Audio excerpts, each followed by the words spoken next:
श्री शांब शिवाय नमः, श्री गणेशाय नमः। मित्रों, आज से हम शिव महापुराण महिमा का श्रवण करेंगे। मैं प्रयास करूंगी कि आपको घर बैठे मैं शिव महापुराण महिमा का महात्मा सुना सकूं। तो आज का हमारा प्रथम अध्याय शौनक जी के साधन विषयक प्रश्न करने पर सूत जी का हमें शिव महापुराण की महिमा सुनाना है। श्री शौनक जी बोले, हे महाज्ञानी सूत जी, संपूर्ण सिद्धांतों के ज्ञाता हे प्रभु, मुझसे पुराणों की कथाओं के सार तत्व का विशेष रूप से वर्णन कीजिए।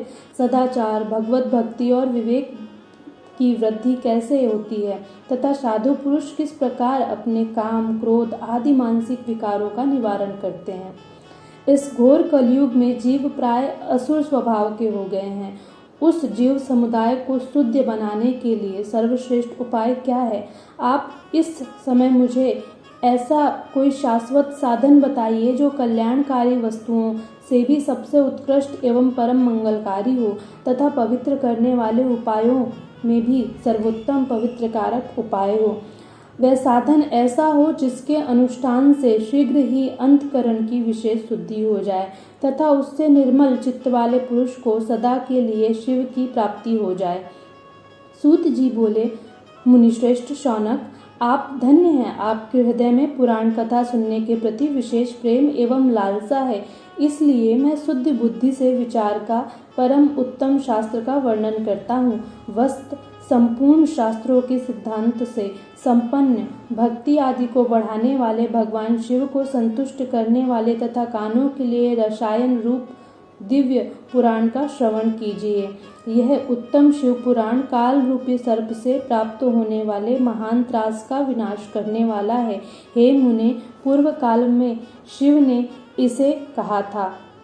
हे मुने, विशेष स्वरूप से कलयुग के प्राणियों की चित्त शुद्धि के लिए इस शिव महापुराण के अतिरिक्त कोई अन्य साधन नहीं है। यह शिव महापुराण उत्तम परम शास्त्र है। इसे इस भूतल पर भगवान शिव का वाङ्मय स्वरूप समझना चाहिए और सब प्रकार से इसका सेवन करना चाहिए। इस पठन और श्रवण से शिव भक्ति पाकर श्रेष्ठतम स्थिति में पहुंचा हुआ मनुष्य शीघ्र ही शिव पद को प्राप्त कर लेता है। इसलिए संपूर्ण यत्न करके मनुष्यों ने इस पुराण के अध्ययन को अभिष्ट साधन माना है और इसका प्रेम पूर्वक श्रवण भी संपूर्ण वांछित फलों को देने वाला है। भगवान शिव के इस पुराण को सुनने से मनुष्य सब पापों से मुक्त हो जाता है तथा बड़े बड़े उत्कृष्ट भोगों का उपभोग करके अंत में शिवलोक को प्राप्त कर लेता है।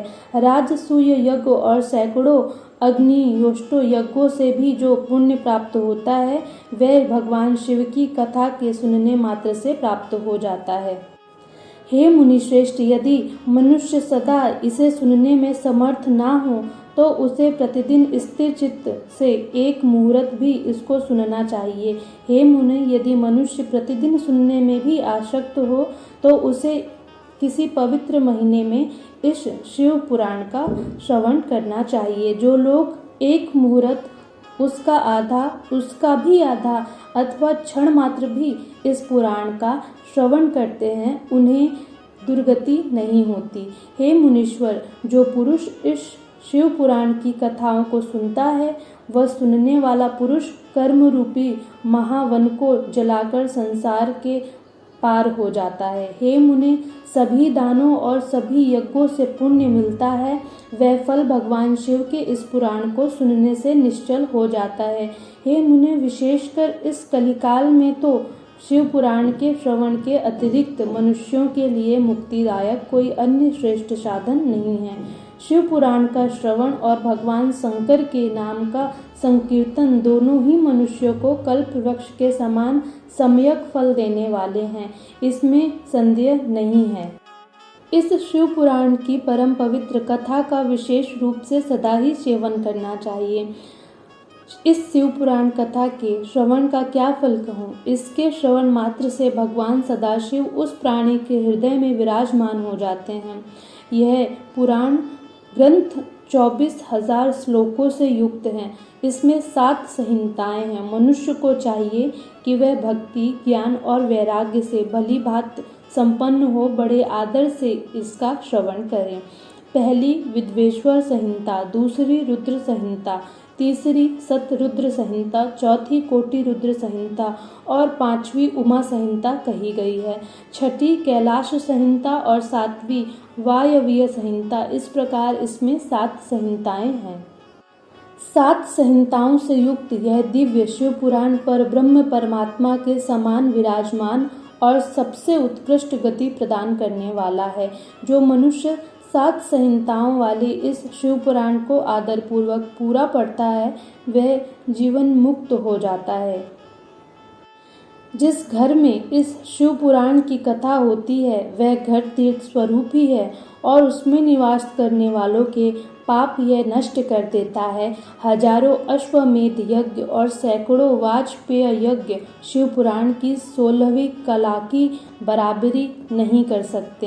हे मुनिश्रेष्ठ, कोई अधम प्राणी जब तक भक्ति पूर्वक शिव पुराण का श्रवण नहीं करता तभी तक उसे पापी कहा जा सकता है।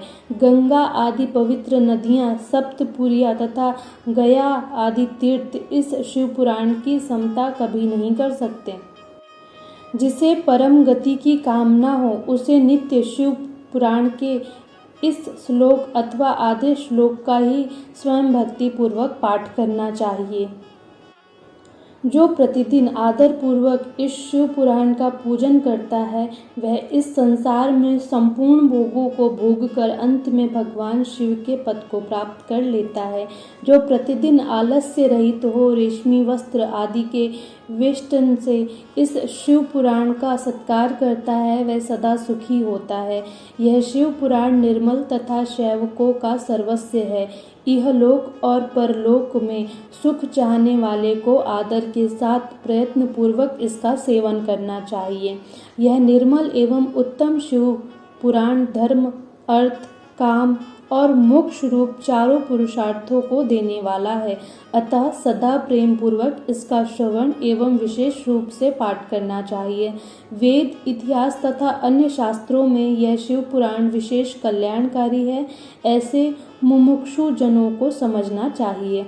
यह शिव पुराण आत्मतत्वज्ञों के लिए सदा सेवनीय है, सत्पुरुषों के लिए पूजनीय है, तीनों प्रकार के तपों का शमन करने वाला है, सुख प्रदान करने वाला है तथा ब्रह्मा, विष्णु, महेश आदि देवताओं को प्राणों के समान प्रिय है।